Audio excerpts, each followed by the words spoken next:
Bom, antes de mais nada, eu agradeço a vocês por terem a coragem de sair da cama, não, com esse frio que está fazendo. E vamos aproveitar, não? Vamos fazer valer a pena esse esforço de vocês, não? Eu não, porque não, para mim não é um esforço, porque eu sou pago para fazer isso, não? Então, mas para vocês que estão aqui por sua própria vontade, não? Então vamos começar. Vocês já me viram aqui nas palestras dos colegas, não? Por que eu faço isso, não? E por que meus colegas não estão aqui? Bom, essa é a pergunta que vocês teriam que fazer para eles, eu não vou fazer, claro.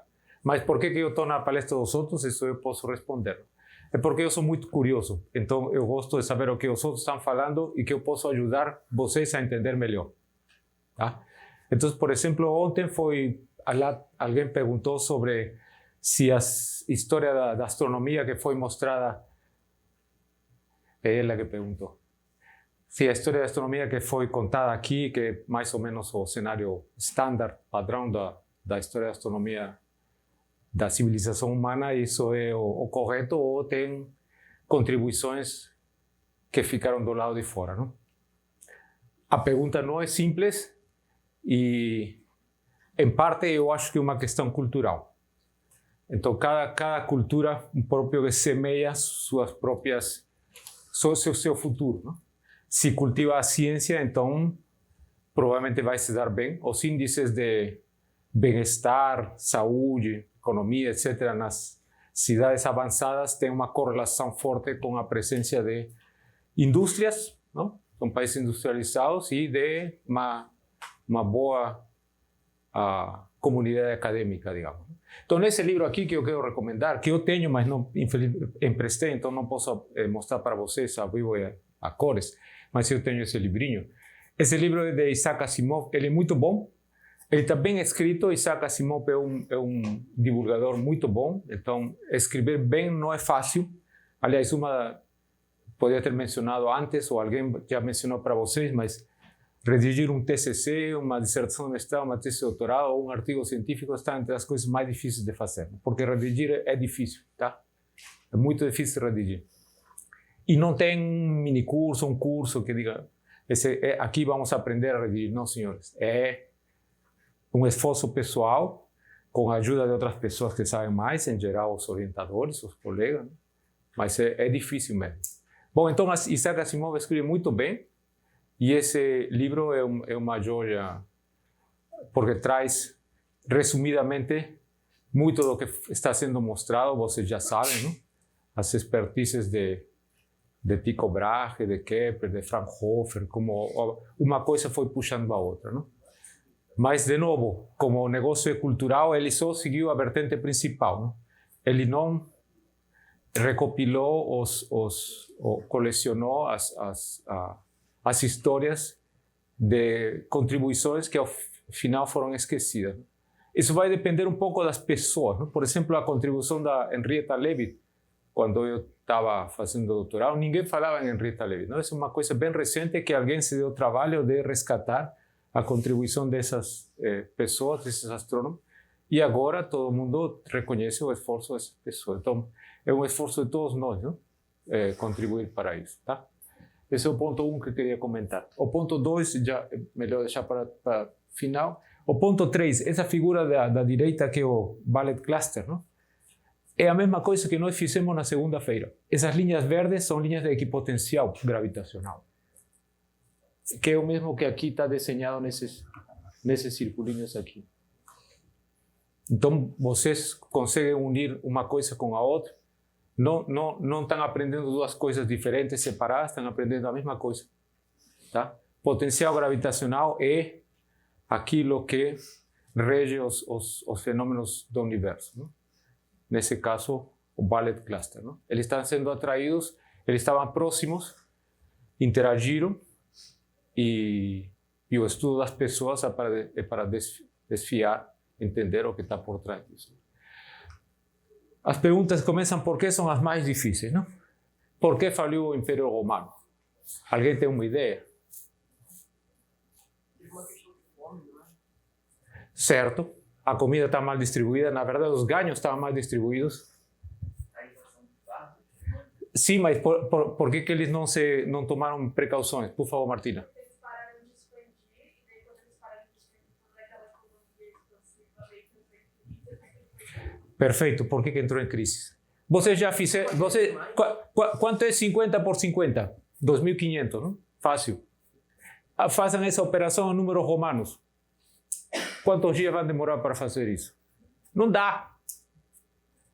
Eu não tenho a referência, mas eu li uma vez não sei se era um artigo jornalístico, um report, como eu estudei lá em Trieste, e lá o diretor do ICTP na época é Abdul Salam, que era muçulmano de religião. Então teve muita abertura para, inclusive, prêmios e essas coisas, não? Para contribuições, isso que ela mencionou, não? Se tem contribuições à ciência que foram esquecidas, não? Então as pessoas começaram a trazer coisas, não? Informações. E uma das coisas que eu li, mas eu não me lembro a fonte, então você vai ter que acreditar, era a seguinte história, não? Dois árabes de cultura árabe, provavelmente religião muçulmana, foram visitar o imperador romano da época para mostrar que a numeração romana não funciona para grandes escalas, não? E quando o império cresce, estão falando de grandes escalas.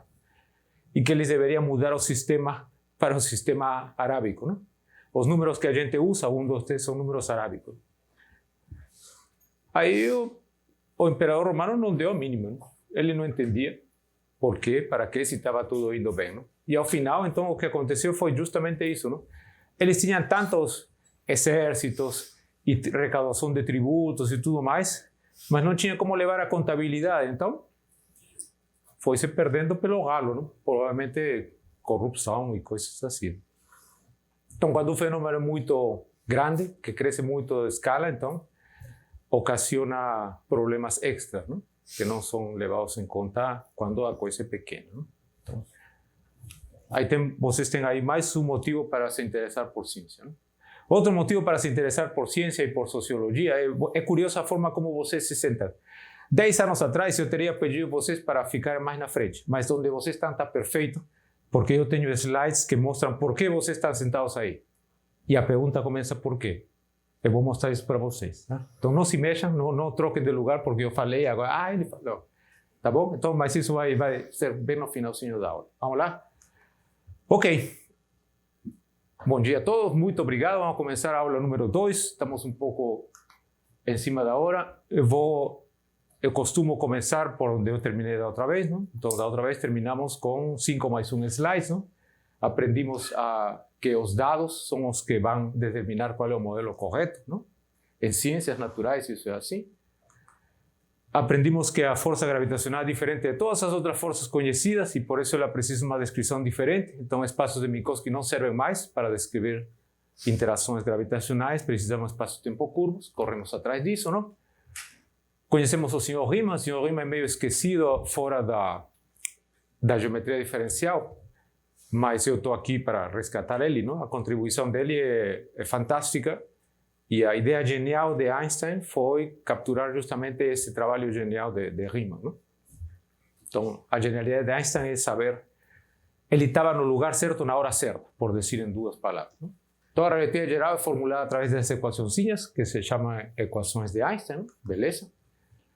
Então, eu comecei a mostrar a vocês como a gente pode escrever, sem usar muitas fórmulas, o espaço de Minkowski, onde não tem... Eventualmente tem aceleração, mas é uma coisa local, mas não tem gravidade.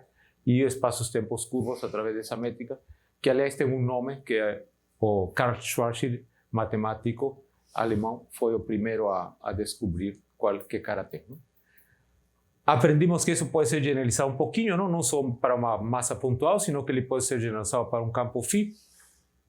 E então, φ é o campo gravitacional, que em qualquer escala, seja nas nossas redondezas da Terra, ou seja, lá no Ballet Cluster, não? Ele pode ser descrito por essas curvas de equipotencial.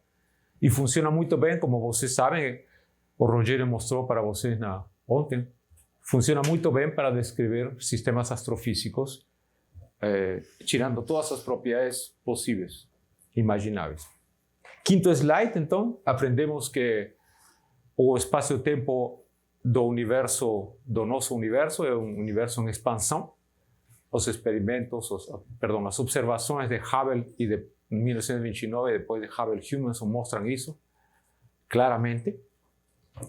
E então, os traçadores do universo de Hubble, em conjunto, chamamos de Hubble Flow e são descritos observacionalmente num plot onde o eixo vertical costuma ser a velocidade e o eixo horizontal costuma ser a distância. Tá? Muito bem. Agora eu vou começar desde zero. Quando vocês entram na física, imagino que tem uma aula introdutória e então o professor mais experiente da faculdade fala para vocês, bom, vocês entraram na física, seja licenciatura, seja bacharelado, então vocês vão aprender coisas das mais simples às mais complicadas. Então, eu vou fazer a mesma coisa, vou começar de uma coisa simples. Essa coisa simples é entre 25% e 40% do que vocês devem saber, o mínimo que vocês devem saber se vocês depois alçam o peito e dizem, eu sou bacharel em física. Não? Bom, vocês deveriam saber que de todos os problemas que estuda o ser humano usando física ou usando ciências físicas, pouquíssimos problemas têm solução analítica. Pouquíssimos. Na verdade, para contar com os dedos da mão. E o resto são perturbações. Quais são os pouquíssimos, no âmbito da mecânica newtoniana, quais são os pouquíssimos problemas que são resolvidos analiticamente? O problema de uma partícula em um campo central. Ele tem uma solução analítica, que é o que eu vou mostrar para vocês em poucos slides.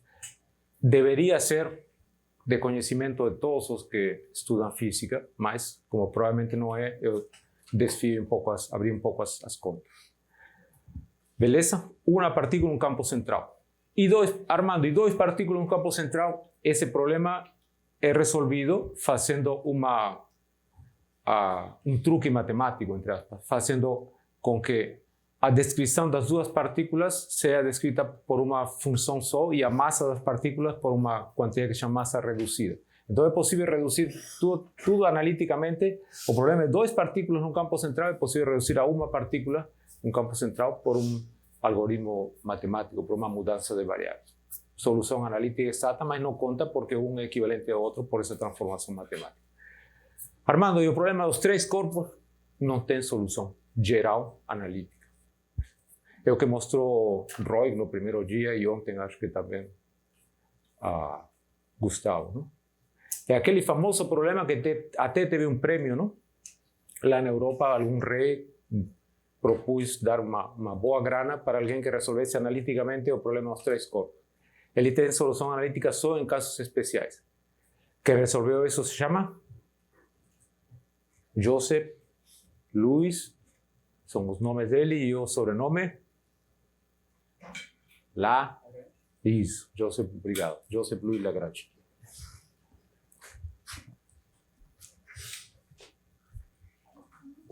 Muito obrigado.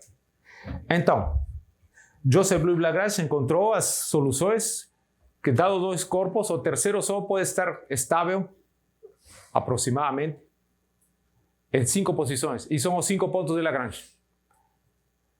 Olhem que beleza, não? No ano 1990 e algo, por algumas coisas vale a pena ser pelo.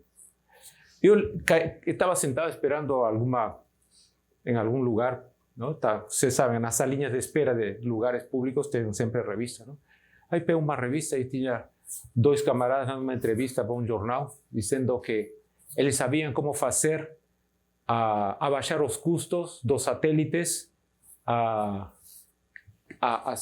os satélites com aplicações astrofísicas. Não?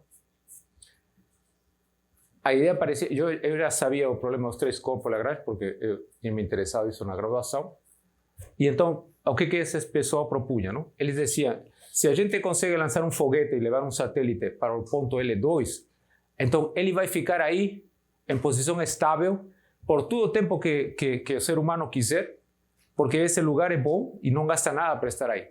Ao contrário do que vocês sabem que acontece com o telescópio espacial Hubble. Não? O telescópio espacial Hubble está em volta da Terra e, por causa do atrito por pouco que seja, sempre tem atrito, então ele está caindo, não?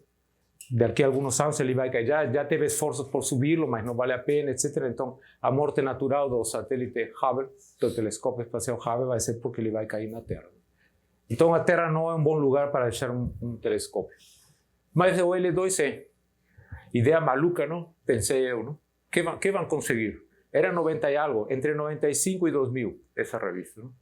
No ano 2003, já tinham colocado lá o WMAP, o satélite que escudriñou o céu e microondas, que trouxe muitíssima informação para a cosmologia. Não? Então, parece uma aplicação bem prática, bem banal, de uma coisa absolutamente acadêmica. Não?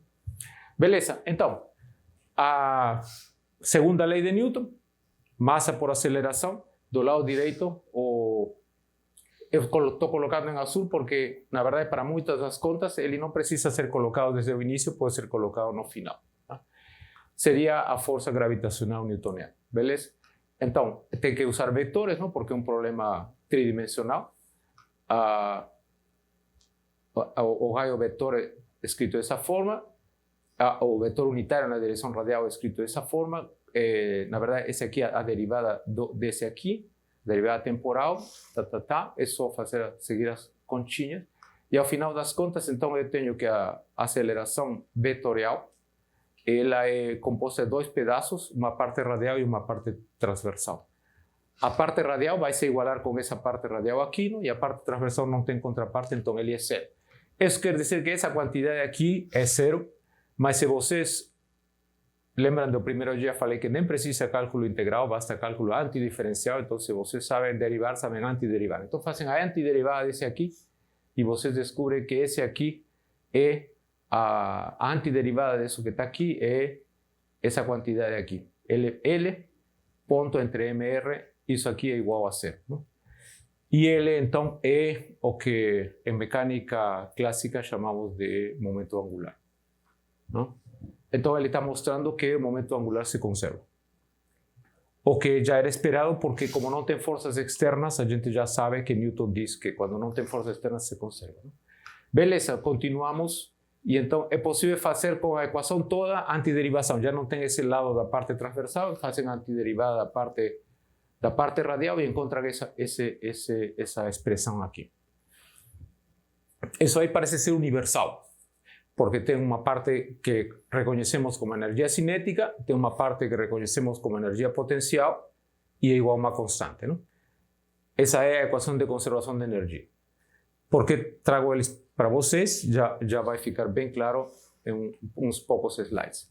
Tem uma diferença com respeito ao que a gente poderia esperar. A parte do potencial gravitacional não é só o potencial central newtoniano, kepleriano, ele tem uma contribuição extra.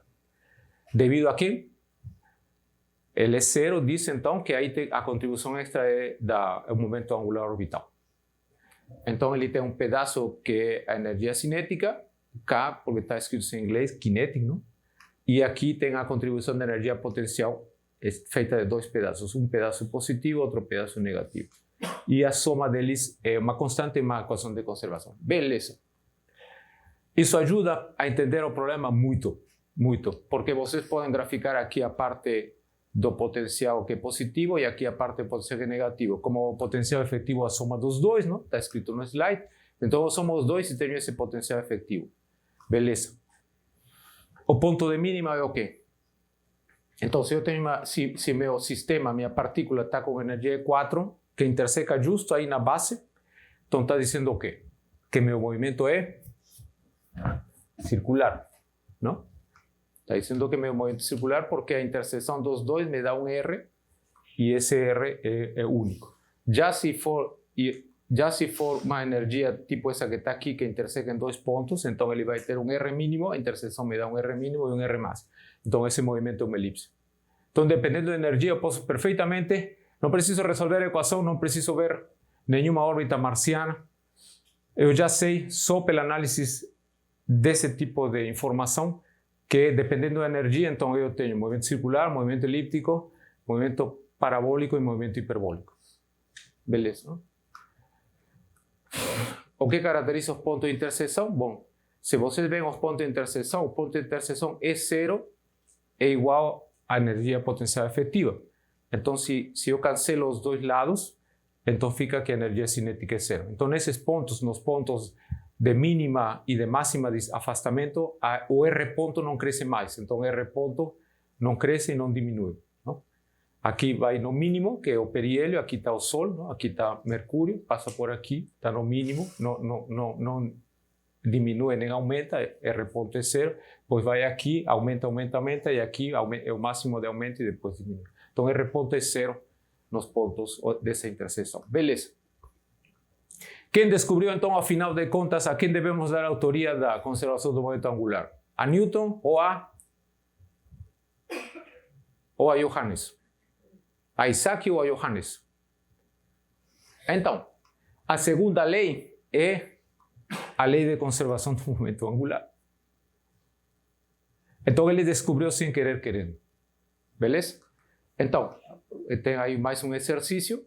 Você pode mostrar que a mudança da área varrida numa unidade de tempo é L entre 2m, e isso é uma constante, porque essa quantidade aqui é uma constante, não A1 igual a 2. Então, foi ele. Beleza? Sabiam isso? Sim, sabiam, beleza. Ótimo. Com a equação da conservação de energia, eu posso resolver para encontrar R em função de T, mas é muito mais ilustrativo R em função de θ e θ em função de T, sendo θ o ângulo que está aqui. Tá? Então, a solução vem dada dessa forma, por exemplo, para órbitas elípticas. Não? Então, esse ponto é o periélio. Só que a natureza é cruel e mostra que isso não funciona para objetos que estão em órbita próxima do Sol. Por quê? Porque já foi observado que a órbita de Mercúrio, também de outros planetas, Vênus também, um pouquinho menos, claro, um efeito mais suave, menos notório, a elipse não fecha, senão que vai precessando. Não? E por que isso acontece? De novo, mais uma pergunta com por quê. Por que isso acontece, senhores?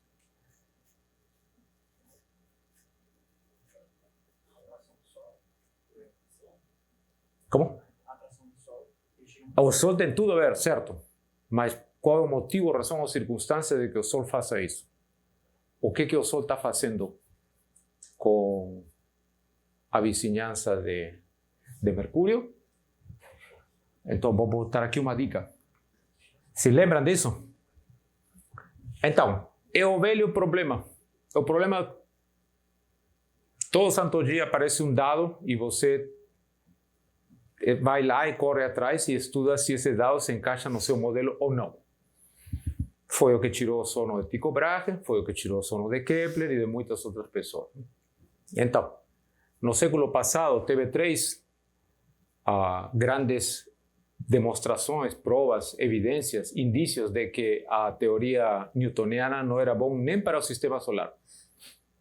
Não descrevia exatamente todos os fenômenos observados no sistema solar. Então, a presença do período de Mercúrio é um fenômeno observado no sistema solar e a mecânica newtoniana não descreve ela corretamente. Isso, então, gerou uma crise, não? E daí, então, surgiu a possibilidade de estudar isso com relatividade geral. A resposta, então, a essa pergunta, por quê? É porque o tempo, o espaço, as pessoas já supunham, não? Que o espaço não se comportava, mas é o tempo, junto com o espaço, que não se comportam como a gente gostaria que se comportasse newtonianamente. Não? Então, a gravitação faz com que o tempo caminhe, faça o comportamento do tempo é diferente em Newton que em relatividade, em um espaço-tempo curvo descrita pela relatividade. Tá? Perguntas?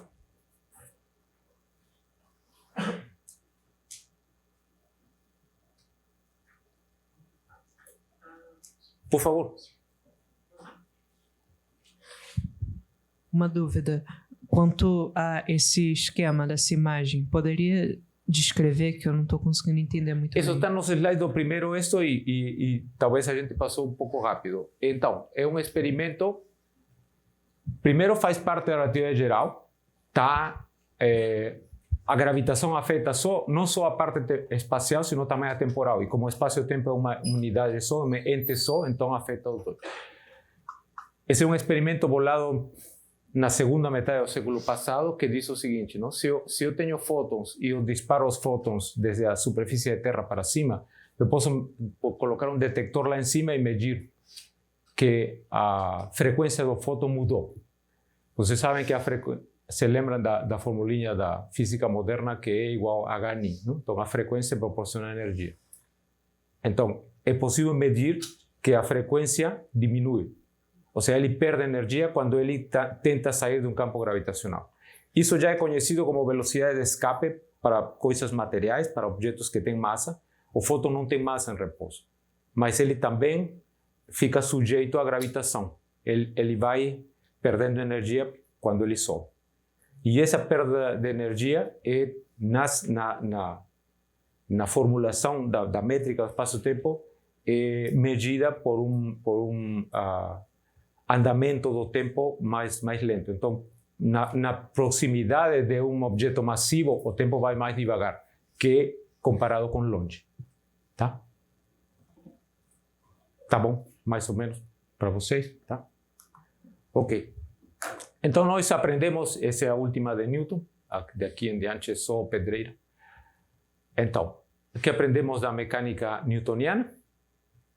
Bom, primeiro é nosso pé no chão, não está escrito aí, mas aproveito para dizer. Qualquer coisa que vocês queiram depois saber se está certo ou está errado, então sempre vão ter o chão, que é Newton, onde vocês entendem as coisas. Não? Entendem o movimento de uma partícula com campo central, problema dos corpos, pressão de mercúrio, etc. Tá? Mas vamos lá. A Universidade das Leis. A gente não espera, ainda que você mude de patamar, vai de Newton para a relatividade geral, você não espera que não tenha conservação. Pode ter outra formulação, um pouquinho mais difícil de formular, mas tem que ter leis de conservação, porque o ser humano só se mexe se tem leis de conservação. Tá?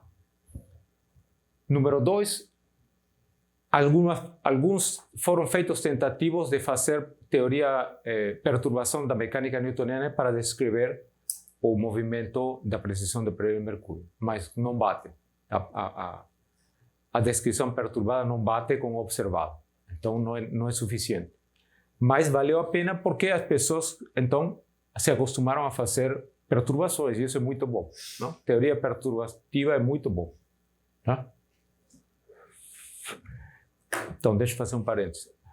Na época da Guerra Fria, quando Estados Unidos e Rússia tinham sérios problemas de comunicação, e também de inveja e essas coisas, não? Vocês já viram esses filmes, não? Então, se um lançava um satélite, eu também queria saber. Se um lançava com um cachorro, queriam lançar com 2 cachorros e uma briga, não? Beleza.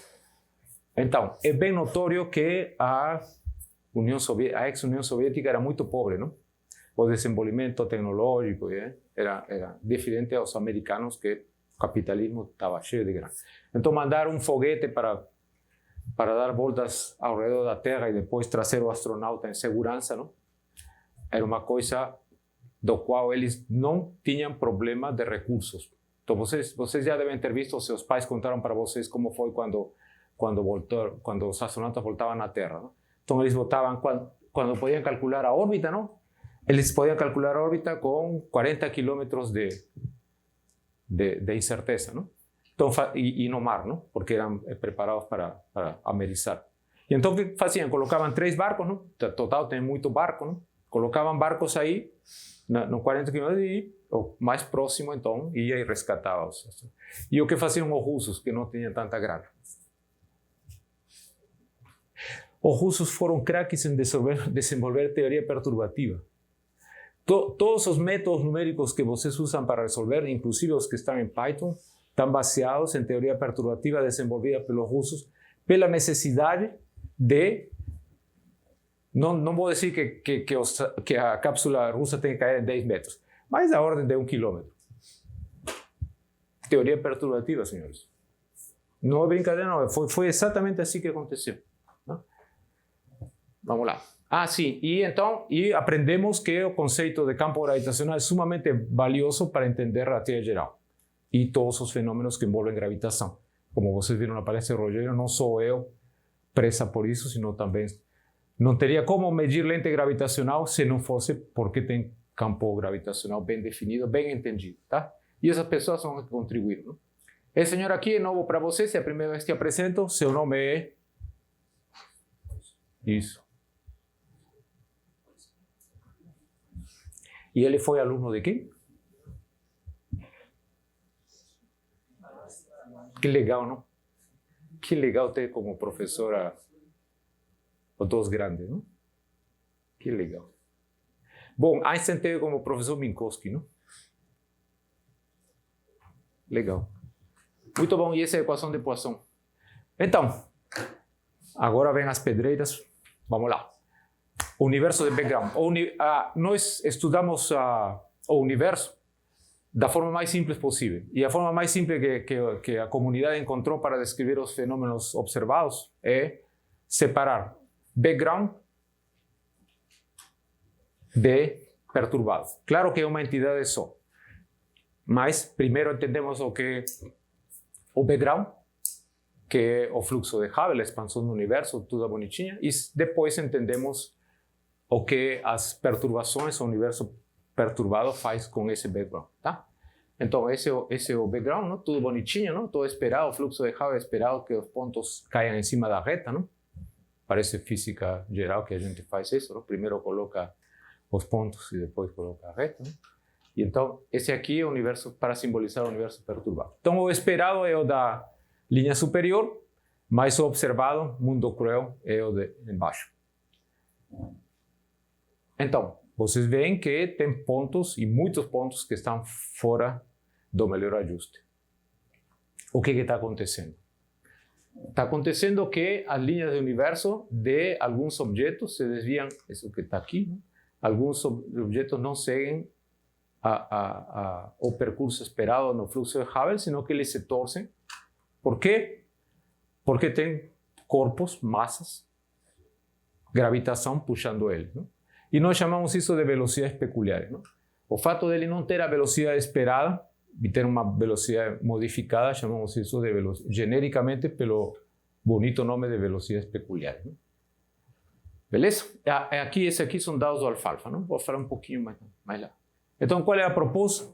Nossa proposta, para entender o que está por trás de tudo isso, é: não tenho mais Minkowski, já ficou para trás, agora minha base é o background, então eu vou perturbar vou adicionar a informação do background com a informação do perturbado, não? E o que pretendo é uma descrição de coisas bem, não? Universo bem distorcido, e ter uma descrição razoável do campo gravitacional dele, tá? A vai aparecer muitas vezes, é o chamado fator de escala, beleza? Então vamos lá. Fluxo de Hubble. Então, tudo começa por descrever a métrica de Robertson-Walker. Beleza? A métrica de Robertson-Walker, ela é uma métrica local. Explica o universo em expansão, o universo de background. E ele tem 3 graus de liberdade, que são as geometrias possíveis da parte espacial. Então, a geometria pode ser esférica, pode ser euclidiana ou pode ser hiperbólica. Na literatura, isso aparece com nomes que eu não gosto e digo por quê. Aparece como plano, aberto, e qual é o outro? Fechado. Obrigado. Então, isso não funciona se vocês querem expandir suas mentes. Que vou mostrar amanhã por que vocês precisam expandir suas mentes. Essa é uma nomenclatura muito pequena. Apequena vocês, tá? Então, melhor usar a geometria. A geometria riemanniana é a geometria com curvatura positiva, a geometria euclidiana, aquela que vocês encontram que as componentes do tensor de Riemann são todos zeros, e a hiperbólica, aquela que tem K negativo, não? Só que aí vem o pé no chão, que eu vou falar para vocês. As coordenadas corretas são as que estão aqui e não as que vocês viram em outras literaturas, em outras referências. Eu vou explicar por quê. Vocês vão precisar, é imprescindível que vocês tenham A. Estão vendo A? É imprescindível que vocês tenham o A adimensional. Se vocês não têm o A adimensional, uma quantidade dimensional, vocês vão ter problemas mais na frente. Porque se ele tem dimensões, vocês nunca vão poder saber se é 1 quilômetro, se é 1 metro, se for unidades de comprimento, ou se é tempo, se é 1 segundo, 1 ano, 1 gigano. Então vocês precisam, para não ter problemas mais na frente, que A seja dimensional. A única forma de que A seja dimensional é que vocês coloquem aqui um denominador. Caramba, complicou. Na verdade, não. Porque isso já foi pensado por Gauss e está bem entendido. Johann Carl Friedrich Gauss. Então, ele descobriu que você não precisa... Imagine que vocês são formiguinhas que vivem em uma esfera, não? Um universo bidimensional esférico. Imagine. A formiguinha nunca vai sair da esfera, não? Não tem como entrar, porque o entrar ou sair não existe, não? O universo da formiguinha é em si. Por favor. Seria a mesma coisa, por exemplo, aquele exercício que a métrica do carinha lá, você produção dele. Se eu colocasse o R ali no infinito, eu ia ter um espaço plano com esse R. Tem a ver, sim. Tem a ver, vou mostrar. Sim, vou comentar um pouquinho. Sim, tem a ver. Então vocês estão uma formiguinha em cima de uma esfera. A formiguinha não tem como entrar para medir o raio de curvatura da esfera. Também não tem como sair. Mas é possível saber qual é a curvatura sem sair, que é uma medida intrínseca. Não é possível ter medidas extrínsecas, e como nós no universo não podemos sair a outra dimensão e saber se o nosso universo é tal ou qual, mas nós podemos fazer medidas intrínsecas. Então ele descobriu que uma medida intrínseca, que hoje chamamos de curvatura gaussiana, é essa quantidade aqui. Então, esse K entre R0 ao quadrado não é mais, não é menos que a curvatura gaussiana, ou curvatura intrínseca, do triespaço. Então, se ele é muito pequeno, quase zero, que acontece aqui no finalzinho, então K, ou a geometria do triespaço seria a geometria euclidiana. Se ele é positivo, se K entre R0 ao quadrado é positivo, então ele é uma geometria esférica, e se é negativo, então é hiperbólico. Beleza? Muito bem. Tem aqui 4 minutos falando da... Ele era um prodígio, não? Vocês sabem que ele está na estatística, está na descrição dos sistemas físicos, alguns deles termodinâmicos, etc. Então, beleza? Desculpa, vai lá. Não, é a moça, a senhorita. Já? Beleza. Então,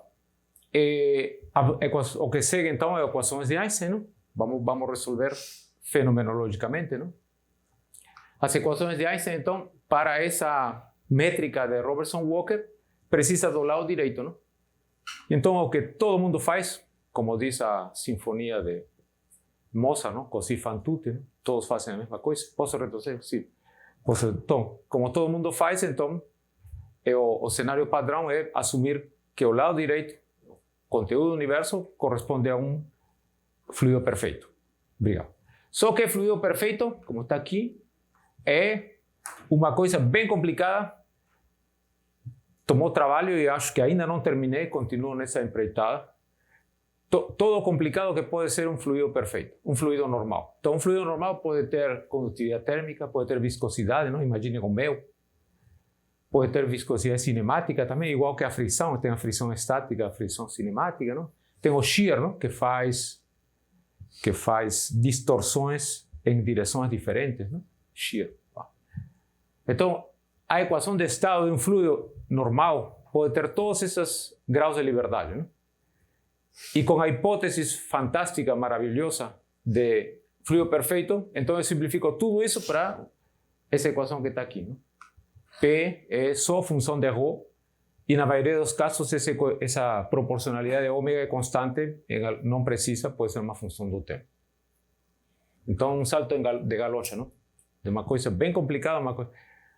A coisa boa é que funciona dessa forma, não? Ou seja, é uma hipótese de trabalho que a gente faz para avançar nas equações, mas ele funciona, não? Então, essa é a coisa boa. Mas é bom ter presente tudo o que vocês estão passando para trás, tá?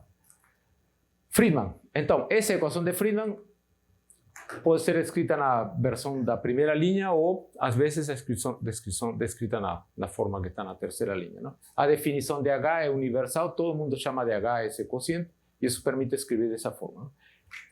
Mas vocês já viram uma equação desse tipo antes? Já uns 15 slides atrás, não? Então, ele tem 3 termos. Fantástico, não? O primeiro termo se parece com a energia cinética ou não? Se parece, não? Pelo menos tem as unidades de L quadrado, T quadrado. Não? E o segundo termo? Se parece com a energia potencial? Se parece. Não? E o terceiro termo? Parece uma constante, não? Se eu soubesse qual é o K do universo, já, beleza, não? Eu não sei, mas então tem todos 3 graus de liberdade. Não? Então é análogo, por isso que mostrei a equação lá da conservação de energia lá atrás. Não? Esse era o motivo, razão ou circunstância. Tá? Eu queria que vocês, então, entendessem que aqui... Mas é uma analogia, como toda e qualquer analogia tem limites. Não? Então não podem extrapolar muito a analogia. Tá? Por que não podem extrapolar muito? Porque esses aqui são valores discretos. Não? Ou é menos 1, ou é 0, ou é mais 1. Não é um contínuo, como era no caso da energia sobre uma partícula. Tá? Beleza? KR0 quadrado está aí, e justamente se não fosse aqui, A precisaria ter dimensões. Não? Então, como R0 tem dimensões de comprimento, R0 quadrado comprimento ao quadrado, e no numerador tem C quadrado, então é L quadrado T a menos 2. Então, todo isso aqui, se A é adimensional, é T a menos 2, que é o que está aqui também, porque A é adimensional, aqui tem T a menos 2, não é derivada. Então, tudo bate. Beleza? Equação de conservação de energia. Eu posso resolver isso usando cálculo tensorial, que é o que normalmente aparece nos livros, mas eu encontrei uma forma mais simples de mostrar para vocês. Usando quem? O nosso velho amigo Max. Então, Max formula corretamente a primeira lei da termodinâmica. Eu posso escrever, então, para um fluido relativístico em equilíbrio, em condições adiabáticas. É um sistema que está em equilíbrio termodinâmico, então eu posso escrever ele da forma padrão. Está nos slides, não precisam copiar, podem revisar com calma. E chegam nessa equação. Ela também entra, se a literatura entra como uma das equações de Friedman, não? Mas a origem dele, na verdade, é conservação de energia. Black body radiation. Por que isso é importante? Já passaram por aqui, vão continuar passando por aqui na vida de vocês, pessoas que falam... Quanto falou a idade do Ballet Cluster? O professor 2 giganos, não? 2 giganos se formaram. A idade das estrelas mais velhas nas galáxias é 9 giganos. O que quer dizer esse anos? Giga, tudo bem, 10 a 9, mega, 10 a 6, mas esse anos, de onde sai essa unidade de tempo? De que anos estamos falando? Anos calendários, anos gregorianos, de que anos? Então, vamos lá. Você vai entender tudo isso aqui agora. Black body radiation. Como sempre, não? Vamos começar pé no chão, bem pedestre que nós somos. Não? O que faz um oscilador harmônico? O melhor que ele sabe fazer é oscilar. Beleza? Muito bom. O que seria um corpo negro? Antes de saber o que é uma radiação, preciso saber o que é um corpo negro. Então, eu tenho uma cavidade. Essa é uma analogia. Existem corpos negros que não precisam dessa descrição fisicamente, não? Mas essa é uma boa analogia. Então, eu tenho uma cavidade, faço um furinho e boto radiação lá dentro. Inicialmente não tinha nada lá dentro, tinha uma temperatura inicial, mas com a radiação ela vai se distribuir. E ela vai atingir o quê? Equilíbrio termodinâmico. Isso é o melhor que pudo ter aprendido o ser humano, aprender a entender o que é o equilíbrio termodinâmico. O que faz o fóton que entra? Ele bate nas paredes. Se vocês, essa interpretação não é minha, é de Einstein. Não? O que faz o fóton quando bate nas paredes? Ele bota a oscilar os osciladores. Então os osciladores começam a oscilar. E ele bate, rebate, bate, rebate. E os osciladores devolvem a radiação. E ao final tudo isso, depois de algum tempo, o tempo não se sabe quanto é, depende da cavidade, do material, da energia inicial, etc. Mas depois de um bom tempo, tudo isso deve alcançar, se o nosso entendimento da termodinâmica de Maxwell-Boltzmann é correto, tudo isso deve alcançar o equilíbrio termodinâmico depois de algum tempo. Aí vocês abrem um furinho por outro lado e botam um medidor e medem o espectro. Que coisa é espectro? Espectro é as componentes luminosas em diferentes comprimentos de onda, a intensidade de cada uma delas. Isso chamamos de espectro, não? Espectro eletromagnético. Que é isso então? Esses dois livros são livros de graduação, não são depois, são muito bons. E então vocês encontram que tem um comportamento característico da quantidade de energia por comprimento de onda ou por frequência, não? Não todos os objetos estão em equilíbrio termodinâmico, então o que a gente observa de espectro não é igual para todos os objetos, então tem diferentes, dependendo do fenômeno termodinâmico que está acontecendo, então tem espectros térmicos, como esse aqui, espectro térmico da lâmpada incandescente, e tem esse aqui é outro tipo, e esse aqui é mais ou menos a radiação de corpo negro. Então, Max Planck, ele encontrou a fórmula semi-empiricamente e a história diz isso, não? E a explicação completa do ponto de vista da mecânica foi feito por Einstein, não? A fórmula é essa aqui, que essa fórmula descreve essa curva aqui, mas você pode calcular a área embaixo da curva, que é muito útil para que a gente queira estudar em cosmologia, não? Então, a densidade de energia dos fótons é proporcional até a quarta, tá? Beleza? Então, vocês têm essa pergunta, não? Why? Por que eu fico satisfeito com Robertson e Walker? Porque há uma função bem definida. De onde que eu tiro isso, Armando? Da natureza do corpo negro. Porque é possível mostrar que a temperatura do corpo negro, do fluido, aquele fluido perfeito que permeia o universo, ele se comporta então como corpo negro. Isso foi medido com altíssima precisão, 400 sigma. A barra de erro é 400 vezes mais menorzinha. Ele foi multiplicado por 400 para a gente ver que aqui tem incerteza, barra de erro. Então, essa é a observação mais precisa do ser humano sobre um fenômeno natural. Ela é a radiação de corpo negro da radiação cósmica de fundo. Foi feita no ano 92, 91, 92. Então, devido a isso, aquele fluido que achávamos que era perfeito é muito próximo disso. Aquele fluido que achávamos que estava em equilíbrio termodinâmico está em equilíbrio termodinâmico, e essa informação é suficiente para encontrar essa relação. Então, quando o universo expande, A é a função do fator de escala, não? Então, quando o universo expande, como está no denominador, ele esfria. Beleza, não? Quando o universo expande, ele esfria. E lembram que eu falei que A precisa ser adimensional? É porque aqui vocês entrariam em problema se A não é adimensional. Tá? Muito bem, então vocês encontram que a temperatura é o inverso do fator de escala, então o universo que expande esfria, faz sentido, não? Termodinamicamente.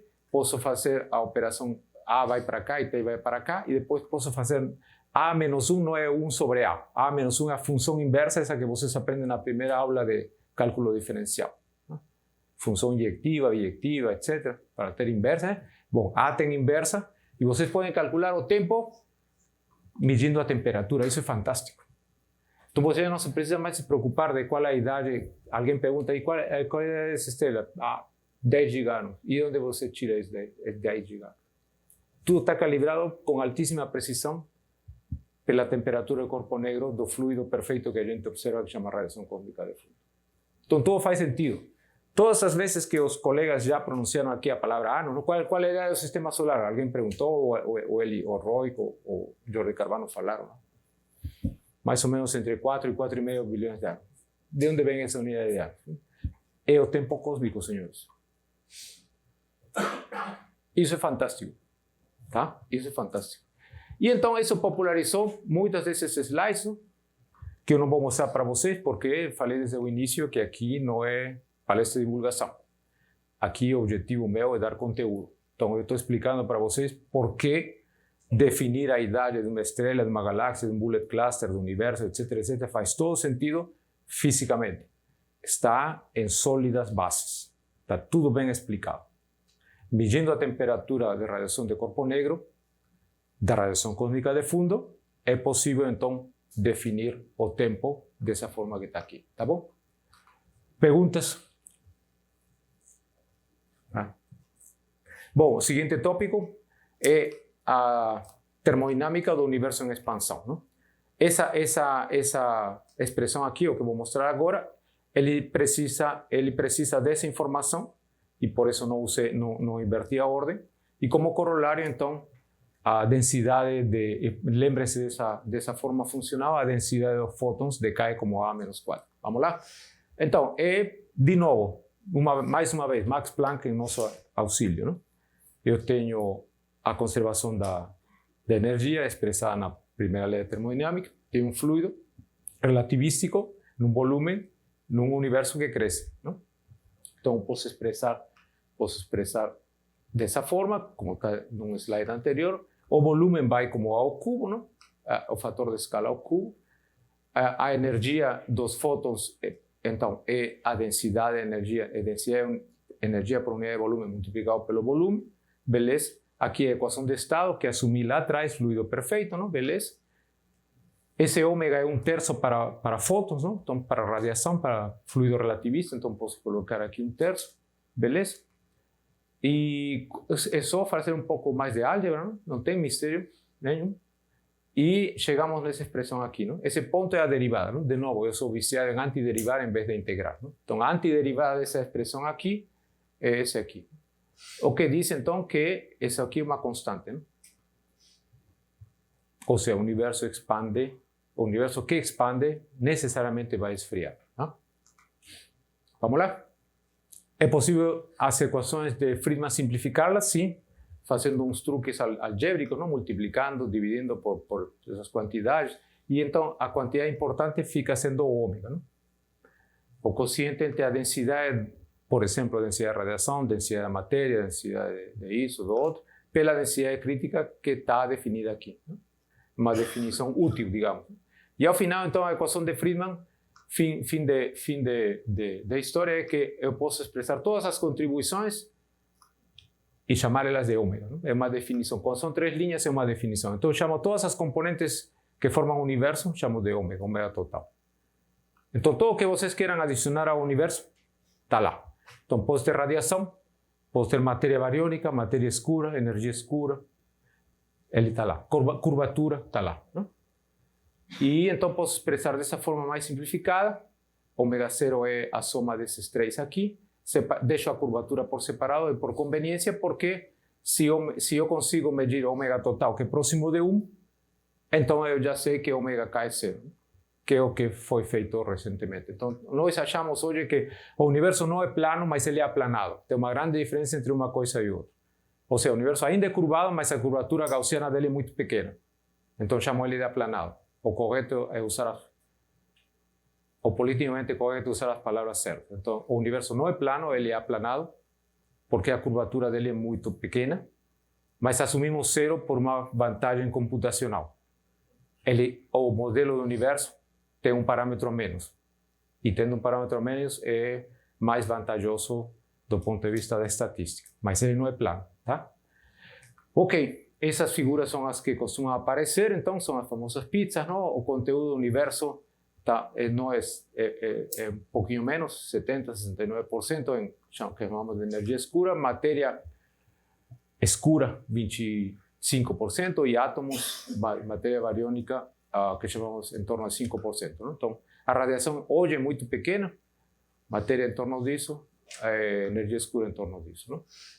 E a curvatura está um pouquinho, dados atuais, são um pouquinho menores que esse valor. Beleza? Beleza.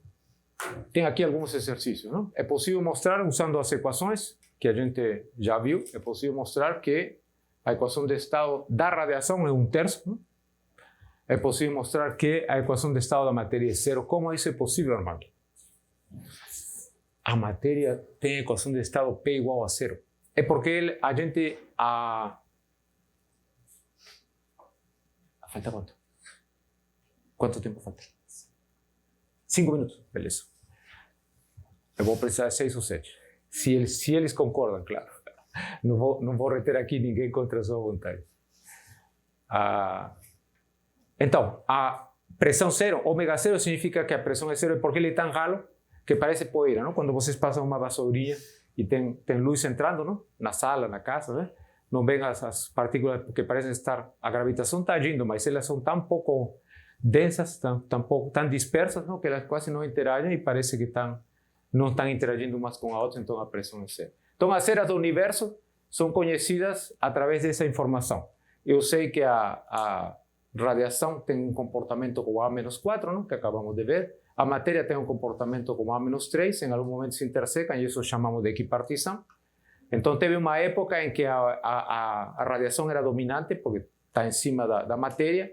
Isso já foi, depois veio a era dominada pela matéria, em cima da radiação, mas tem a constante cosmológica, que é a energia escura, que agora, nos tempos recentes, é a dominante, não? Então, a gíria é RD para Radiation Dominant, MD para Matter Dominant, ou Lambda D para dominado pela constante energia, pela constante cosmológica, chamada também de energia escura, tá?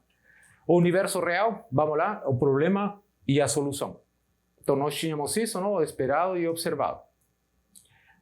O fluxo de Hubble só explica uma parte do negócio e a gente tem, então, que entender como explicamos as velocidades peculiares que tiram os objetos do fluxo de Hubble, não? E isso se chama velocidades peculiares. Então, quando eu estou medindo aqui o afastamento desse objeto aqui, mas ele está sendo puxado por outras massas que estão perto dele, então, ao final, como a velocidade é um vetor, eu tenho que fazer o cálculo vetorial, fazer a soma, e a componente radial que eu meço é a componente correta. Isso teria que ser feito galáxia por galáxia, não pode ser feito um por um. Então, o que a gente faz é uma espécie de média. Mas então fica claro que o diagrama de Hubble é uma boa aproximação, mas ele não é 100% correto, não? Então, eu faço uma média das velocidades peculiares para tentar descrever o que está acontecendo, não? Mas não é correto colocar só que V é H0R, que seria o fluxo de Hubble. Conclusão, então, olhem que interessante. Então, chegamos à conclusão que na verdade não é minha... não sou eu o primeiro a chegar, já Nick Kaiser já fala isso, se bem que não claramente, mas fala isso. Qualquer coisa que desvia do fluxo de Hubble, ele vai ser um indicativo de quanto clumping, de quanto aglomerado é o universo. Então, as velocidades peculiares são um traçador do universo aglomerado. Isso é muito bom, né? Isso é muito bom. Então, a gente descreve a aglomeração baseado no campo de velocidades peculiares, tá? Beleza? Deixa passar aqui. Então, ao final, a proposta de solução, então, é que a métrica agora vai ter uma parte do universo de background, tá? Através do A, que está aqui na frente, e tem as componentes do campo gravitacional que o perturba, não? Então, esse é o background, o 1 é o background e a perturbação são esses termos aí. Se você tirar a perturbação, você fica com o fluxo de Hubble. Beleza? Ok. Espaços de densidades. Então, é possível descrever as densidades primordiais, originais, como uma decomposição de componentes de tamanhos diferentes, certo? Exatamente como faz numa análise harmônica, que eu acho que vocês já viram alguma vez. Então, tem uma corda vibrante, vocês podem fazer a decomposição de Fourier, encontrar os modos normais, que não são só os modos, as frequências, sino também as intensidades, beleza? Então, é possível, então, descrever o cenário de formação de estruturas apropriadamente se fazem essa descrição. Então, seria o bottom-up, é o que a gente observa, não? Os poços potenciais são pequenos e depois vão. Então, aqui é rapidinho. Então, vocês têm um campo de flutuações inicialmente primordiais, tudo pequeno. Então, nos concentramos em uma região overdense e uma região underdense. Observa o que passa, vou passar rápido. Então, as regiões overdense têm cada vez mais matéria e as regiões underdense ficam cada vez mais vazias. O que está acontecendo? Os vizinhos estão puxando a massa deles. E o que é mais massivo continua sendo mais massivo. A teoria de perturbações, lá desenvolvida pelos russos e pelos matemáticos para descrever pressão de primeiro mercúrio, serve aqui A gente tem 3 equações que estão aqui, a equação de continuidade, a equação de Euler e a equação de Poisson, e chega a uma equação desse tipo aqui, que eu vou destrinchar aqui em 2 minutos. Então, tem essa componente, essa aqui é uma simulação, então a gente consegue perceber que tem 2 fenômenos atuando concomitantemente, que são a ação da gravidade, está tentando puxar tudo para o meio, mas tem o que está sendo comprimido um fluido de fóton bárion. E então os fótons tentam reagir a isso com uma pressão de radiação e se opõem a esse movimento. Então esses dois termos estão presentes. Esses dois termos estão presentes aqui. Não? Então a pressão de radiação dá lugar a esse termo aqui e a pressão de atração gravitacional dá esse termo aqui. Mas e esses termos aqui? Vamos lá. Então, a equação de continuidade é uma equação de conservação. Então, se eu estou numa certa região onde partículas estão saindo, ou seja, esse aqui vai para 0, por exemplo, não? Esse está contando o número de vetores que estão saindo, então esse aqui vai diminuir também. Então, as duas quantidades vão para 0. Não? A equação de Euler diz o quê? É força generalizada, tá? Esse termo aqui é devido a que está levando em conta o efeito de expansão. Esse termo aqui é a força devido ao campo gravitacional e esse aqui é a pressão da radiação. E por último, a equação de Poisson, que foi felizmente bem estudada lá atrás. Vamos desfiar. Desfiar é a palavra que seus colegas brasileiros me falam. Eu falaria destrinchar, mas é desfiar. É como quando vocês vão preparar um estrogonofe. Então tem um frango aí, tem que desfiar, não? Tudo bonitinho para poder preparar o estrogonofe. Então vamos desfiar isso aqui bem rapidinho. Esses termos aqui são os que acabei de mencionar, funcionam como um sistema massa-mola. Não? Então a pressão de radiação afasta, a pressão da radiação afasta os objetos, enquanto que a gravitação tenta juntar. Então o balanço dos dois que estão aqui presentes. A aceleração. Como essa é uma equação derivada de uma equação de conservação, não? Lembra que a equação de energia cinética vai como velocidade ao quadrado. Então, qualquer derivada disso vai dar uma aceleração. Então, os termos, tudo que a gente conhece, eu conheço só um caso onde a natureza mostrou uma derivada de 3 ordens, não? Se derivou 3 vezes o tempo. Tudo que a gente conhece está em equações diferenciais temporais de 2 derivadas. Não? Então, a aceleração faz sentido estar aqui. E esse termo aqui, o que é esse termo aqui? Esse termo segundo aqui, 2 a ponto entre A e delta ponto.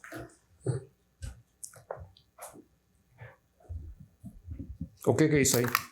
Alguém tem uma sugestão? Enquanto eu preparo aqui.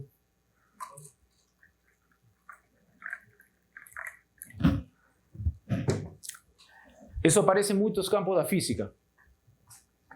Esse aqui é um oscilador harmônico simples, que está no ar, está acoplado com o ar, mas ele está... O atrito com o ar é muito fraco, não? O que vai acontecer se eu acoplo ele com água?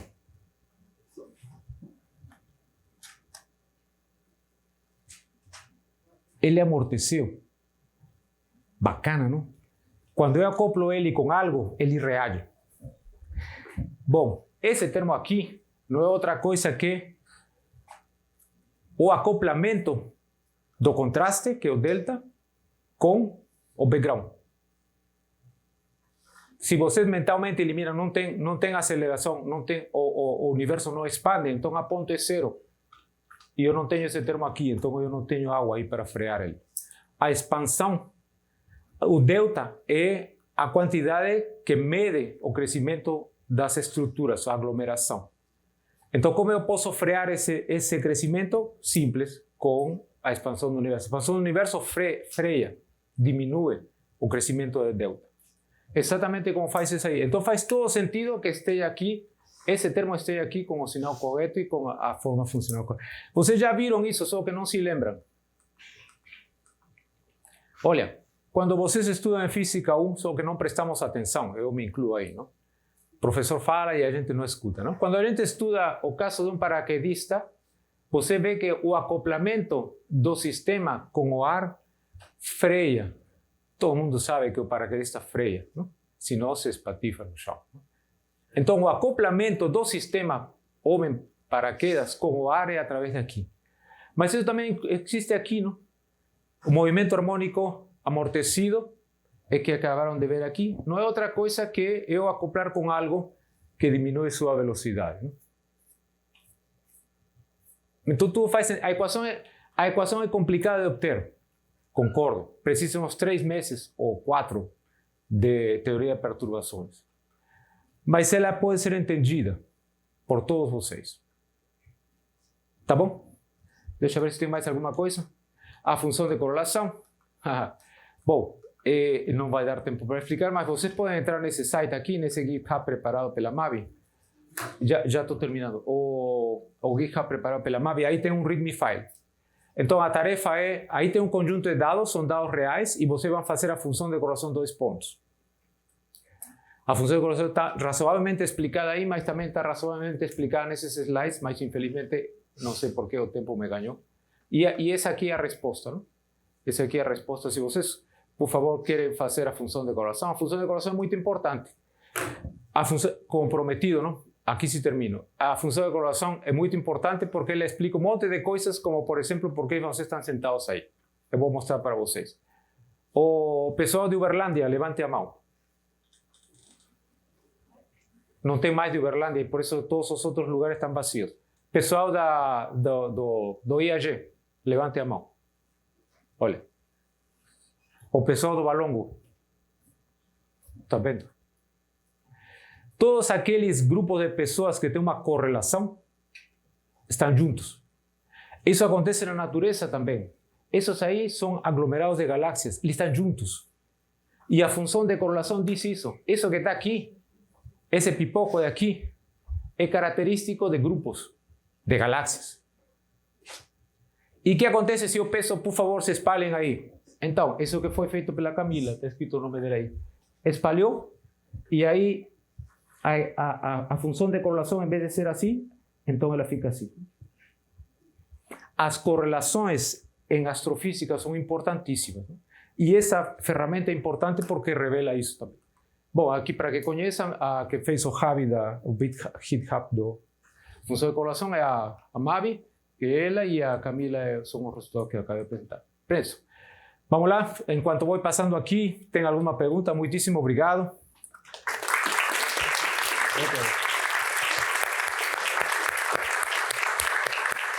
Muito obrigado, professor Armando. Me desculpa por passar. Temos 6 minutos para perguntas. Por favor. Levantem a mão. Vamos começar lá pelo fundão.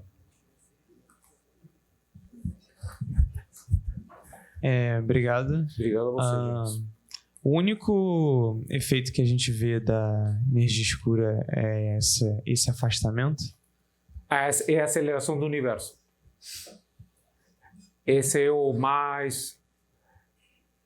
É a evidência mais pé no chão, mais evidente, o que traz mais dúvidas sobre o que está acontecendo. Mas, na verdade, se você vai fazer o estudo da radiação cósmica de fundo, você precisa de algo parecido à energia escura para que o modelo fite os dados. E por aí vai, 2 ou 3 indícios mais de que você fita melhor os dados se você assume energia escura. Mas o mais evidente é a expansão acelerada do universo, sim, medida por supernovas. Sim. Mais perguntas? Aqui. Professor, obrigada pela aula. Eu que agradeço. Eu fiquei, acho que um pouco confusa na parte que você estava falando sobre as medições da temperatura da radiação cósmica de fundo e a definição do fator de escala. Uhum. Eu acho que eu fiquei confusa na sequência do pensamento. Então, a partir dessas medições, a gente definiu com precisão esse fator de escala e aí, com isso, a gente consegue definir as idades? Mais ou menos. Tá. Vou tentar ordenar. Primeiro, saber que a radiação cósmica de fundo está em equilíbrio termodinâmico e é possível descrever a sua curva a uma temperatura bem definida, com muitíssima precisão. Isso é um resultado, isso é uma medida, um resultado observacional que permite fazer o quê?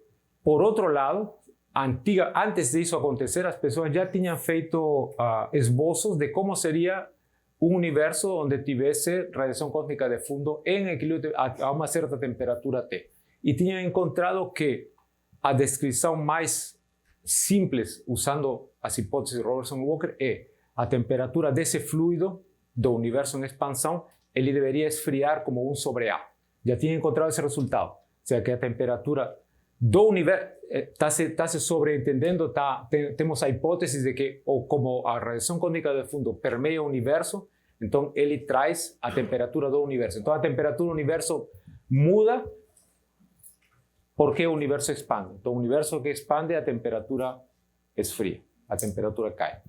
Tinham descoberto, e depois juntaram as duas coisas, não? Então, se dá para medir a temperatura da radiação cósmica de fundo com muita precisão, então eu posso medir A, porque A é 1 sobre T.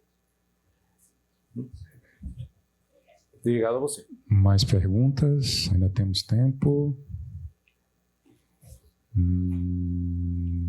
Aqui, José. Ah, vocês são da UERJ, não? Sim, Pô, tá vendo? estamos agrupados também. Tá vendo? Obrigado pela aula. Ela professor. também. Eu ia perguntar que a gente consegue relacionar o fator de escala com o fator de Hubble, né? O H. Com o fator de Hubble. Isso. E aí, quando você mede com radiação cósmica ou com algum caso dela, e mede com galáxias, dá um fator diferente, né? Porque se a gente está medindo meio que a mesma coisa, só que por métodos diferentes. Tá, ele está falando da hoje chamada atenção na variável de Hubble, não? Na constante de Hubble, não? Então, inicialmente se pensava que a discrepância era devido a que a sonda chamada radiação cósmica de fundo era uma sonda profunda do universo primordial, enquanto que supernovas correspondem ao universo local, ao universo recente. Então, tentaram separar isso. Se tentou entender essa diferença por esse motivo. Então, houve trabalhos que diziam, não, na verdade, a constante de Hubble, ela muda, a forma como a gente entende está errada, ela tem que mudar ao longo do tempo, porque sondas primordiais dão um valor. Agora, a procura por uma resposta a essa diferença numérica, a diferença numérica chega a ser de 20, 25% entre um valor e outro. Em sigmas em incertezas de nível de confiança chega a ser mais chamativo, não? Mas não quero entrar nesse detalhe. Mas hoje as pessoas começaram a se questionar.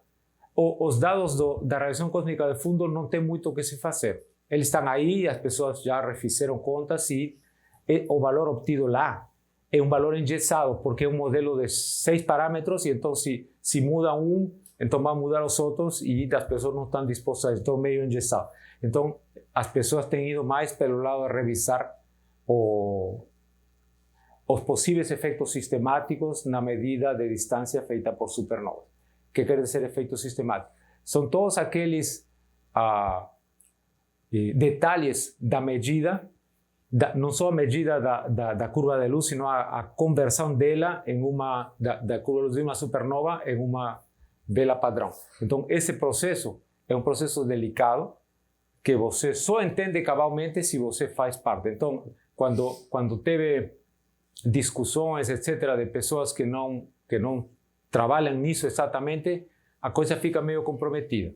Mas já entraram no jogo pessoas que entendem e então que mais ou menos dizem que talvez as hipóteses que foram assumidas para encontrar, para convertir uma curva de luz de uma supernova em uma vela padrão, talvez não são as mais apropriadas e então mereceriam ser revisadas.